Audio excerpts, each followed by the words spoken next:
After a mass shooting, decent people do something beautiful. They give, they show up, they try to lift a town that has been crushed. But here's the nightmare scenario. You give to help the victims, and later you find out a chunk of your money went somewhere else. And even if the somewhere else did good work, if the message to the public was this is for the victims, and the reality was this is for a wider web of organizations, then we have a trust problem, a moral problem. And when trust dies, generosity dies next. And that's how a society gets colder. So today, I want to talk to you about what's happening in Lewiston, Maine, what it reveals about the nonprofit world, and what you and I can do so that compassion doesn't get weaponized. And in a minute, I'm going to give you a simple donor checklist so you can give confidently without getting played. In October 2023, Lewiston, Maine experienced a horrific mass shooting, and afterward, millions of dollars were raised through the Lewiston-Auburn Area Response Fund. Here's what's publicly reported about the big picture distribution. About $6.6 million, with roughly $4.7 million going to individuals directly affected, and $1.9 million going to community groups. And the Press Herald also reported a distribution where $4.7 million went to 162 people, which were the victims, the heirs, the survivors, and the people present at the locations. Now, the controversy is that many donors and some families say they believed 100% was going to victims and survivors.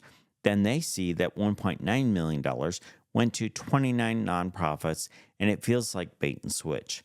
And to make it more explosive, some of the nonprofits mentioned in coverage serve immigrant communities, and the story gets framed as smallly linked nonprofits. Let me say this clearly. The moral issue is not that immigrants exist. The moral issue is whether grief was used as a sales pitch for something donors did not understand they were buying. And here's the uncomfortable part. This isn't just a Lewiston problem. This is a national pattern. If you want to understand why this hits people so hard, you have to understand donor intent. When a normal person hears give to help the victims, they picture hospital bills, funerals, lost income, trauma counseling. They don't picture a committee meeting where the definition of help expands into something broader. Now, steelman the other side for a second. A community after trauma does have wider needs: counseling, security improvements, outreach, local support systems. A broader recovery effort isn't automatically evil. But here's where the trust breaks. If the public message implies one thing and the structure is another thing, you get moral injury. People feel conned. And when victims feel it, it's even worse. It's not just confusion. It feels like being harmed again by the very system that claimed to care. Now, here's the pattern nobody wants to say out loud. The tragedy creates a moral spotlight, and the moral spotlight attracts money, and money attracts organizations. Some of those organizations are honest, and some are sloppy. Some are opportunistic, but all of them are operating inside the same temptation. Don't waste a crisis. And once a crisis becomes a funding stream, you get what I call compassion drift. The mission slides, the language gets vague, the accountability gets blurry. And that's why people are furious when they read 29 nonprofits received equal shares of the $1.9 million of about $62,522 each. Not because every one of those orgs is evil, but because equal shares can feel like bureaucracy, not compassion. In a minute, I'll explain the two funds versus one message problem and why it keeps happening. Some reporting notes donors could specify which group they wanted to support. And that's important because if donors clearly choose broad recovery, then the ethical argument changes. But here's the reality. Most people don't read like lawyers. They read like humans.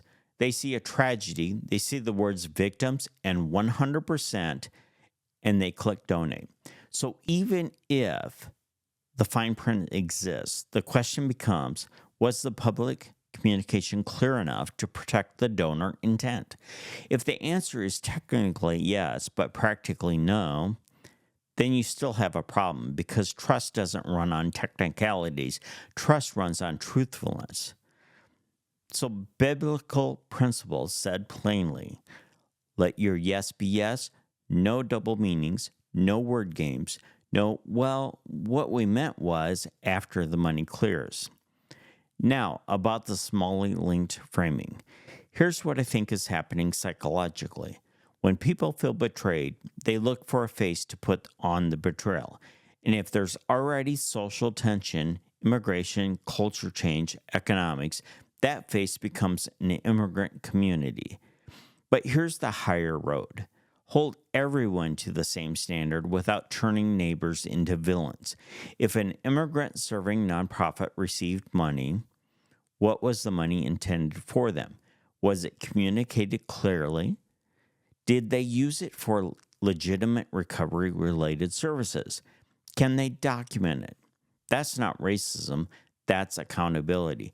And if the answer is they can't document it, then pursue consequences, not mobs, not slurs, not collective blame, consequences. Because the moment we turn accountability into tribal warfare, the real winners are the people who love confusion. This is why the Minnesota scandal matters as a parallel story. Reuters reports major fraud allegations involving misuse of social aid funds and a nonprofit ecosystem with federal recovery and prosecution efforts being discussed at high levels. And the political heat has been so intense that Guardian reports Governor Tim Walz decided not to seek a third term amid that scrutiny. Different state, different facts, same underlying lesson. When systems get complicated, money leaks. And when money leaks, trust collapses. And when trust collapses, public compassion shrinks. Okay, so now let's get practical. Here's the checklist I promised you. If you want to give in a way that actually helps and doesn't feed confusion, here are 7 steps. Give to a clearly restricted fund. Look for language like victims and families only. If it's a broad recovery, that's fine. Just make sure it's explicit. Ask who decides distribution. A named committee is better than leadership. A process is better than vibes. Demand a public distribution report, not PR. Numbers like totals, categories, dates, and criteria. Follow the money past the press release. If organizations receive grants, ask what outcomes were delivered. Don't confuse community healing with organizational funding. Some orgs truly provide healing services, others just exist near the event. Give locally when possible. Hospitals, verified victims assistance, direct support, established relief orgs with audited statements. Refuse to be manipulated by urgency. Urgency is often real, but urgency is also how people bypass your discernment. What have you seen? A time when giving helped in a clean, direct way, or a time when it felt like the money disappeared? Tell me your story in the comments. Now, here's what I want from leaders after tragedy, public and private. Plain language, not technically, not implied, just plain. Receipts. If you took the money, show the work. Respect for the victims. Don't make them fight for what was promised. Equal accountability. Same standards for every organization, every community, every political tribe. And here's what I want from us. Don't stop being generous, but stop being naive. Because if the kind people quit giving, the manipulators win by default. So let me summarize this in 60 seconds. After tragedy, people give because they still believe in each other. When that generosity gets rerouted through vague messaging and complicated systems, trust breaks. And when trust breaks, society gets colder, so the answer isn't cynicism, it's clarity, transparency, and moral courage. Now, if this helped you think clearly without shouting, subscribe, and share this with someone who still believes in generosity but is getting tired of being played. Now, have you ever donated to a cause and later wondered where it really went? What safeguards do you use now? Have a blessed day, and I'll see you in the next one.